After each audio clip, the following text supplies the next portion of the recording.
नमस्तेऽस्तु महामाये श्रीपीठे सुरपूजिते शङ्खचक्र गदाहस्ते महालक्ष्मी नमोऽस्तुते।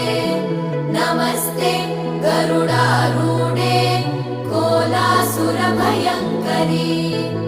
सर्वपाप हरे देवी महालक्ष्मी नमोऽस्तुते।